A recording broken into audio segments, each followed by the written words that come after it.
really feel so fortunate to have you here, and I just wanted to know that this is your home, and back in the 90s when I met you in Boston, I always had a very high, impression about your work. Dimitri was he studied medical school in Beirut, and he was accepted in Harvard and in ophthalmology, Mass Pioneer, and he was chief resident. And so in that years, we all see what you were going to do. So thank you very much for coming to Conde Valenciana. Thank you so much. Really a great honor to be here.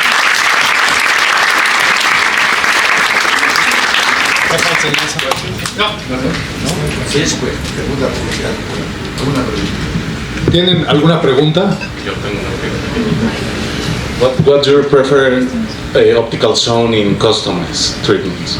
As I said, so I can give you the principle, not the practice.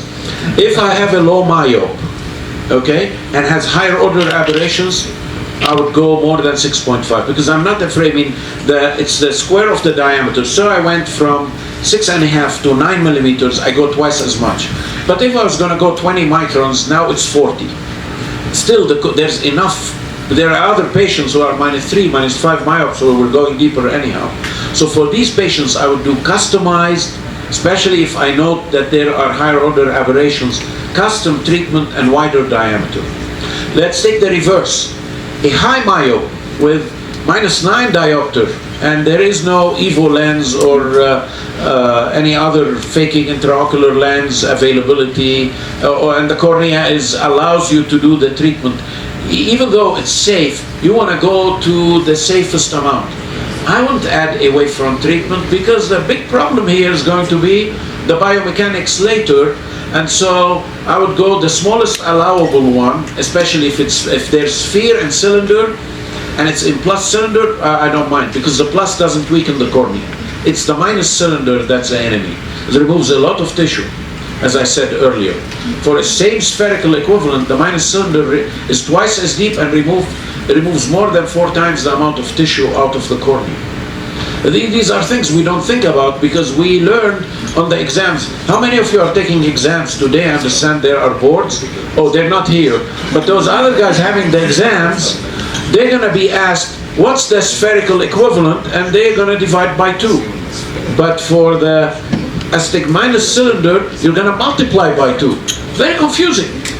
But once you understand why and read the paper, it's straightforward. What is your threshold for doing customized versus standard ablation?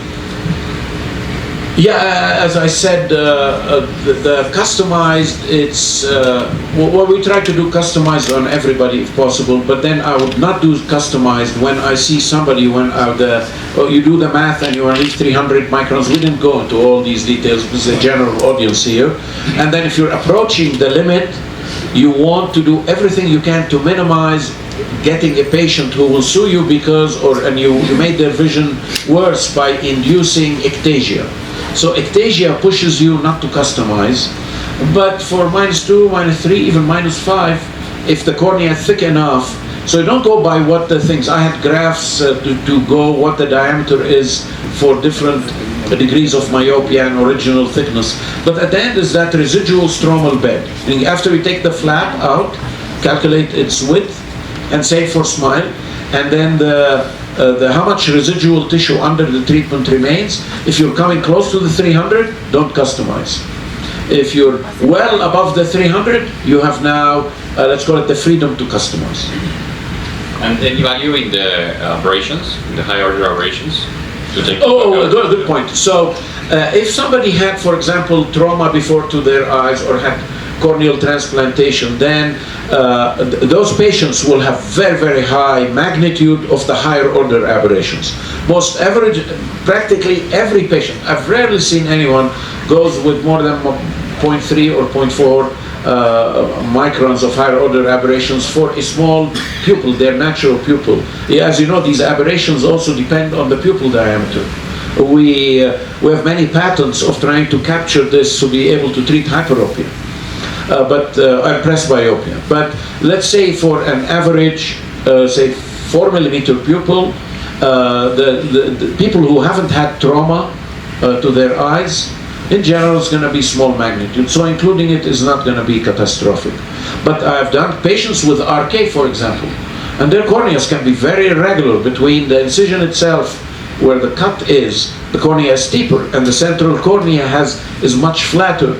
The higher order aberrations are huge amounts sometimes, and those end up removing a lot of tissue unnecessarily. So we have to be careful about what the intent is. And currently, what machine are you using for the customized treatments? We have 3 machines. So the one that does custom is, I prefer not to talk about the companies, but the question is specific. I have no because I'm involved in many financially related things, yeah, but not here, no financial interest. No. It's the AMO, which is J&J. There is also the Q-based, also you can call it customized. That's the Alcon machine. The Alcon. And then there's the Zeiss laser where you can do smile, and that's non-custom usually. So if you want to do smile, smile has many advantages. I didn't go into all of this, but that's a Zeiss laser, at least the ones we have, but there are many others. I go to meetings and I hear about more and more, and people want to see if you want to have. And we have a few other femtosecond lasers in the operating room and in the other room. So it's the lasers now. I don't know who paid for all of this. I mean, I know it was difficult to buy one of them in the early days. Now you see them, right? I mean, so the value of an institution, how many femtosecond lasers do you have? 2, 3. Well, 3, you see? Oh. You should get 10. That's how they're ranking institutions now. Next year. Okay. Always put it on next year's budget. Thank you again for the wonderful presentation. We're having rounds afterwards on the cornea group, right? We have rounds of more questions can be asked within the cornea session. Muchas gracias a todos por venir. Yo creo que es hora de irnos a trabajar, ¿no? Un aplauso.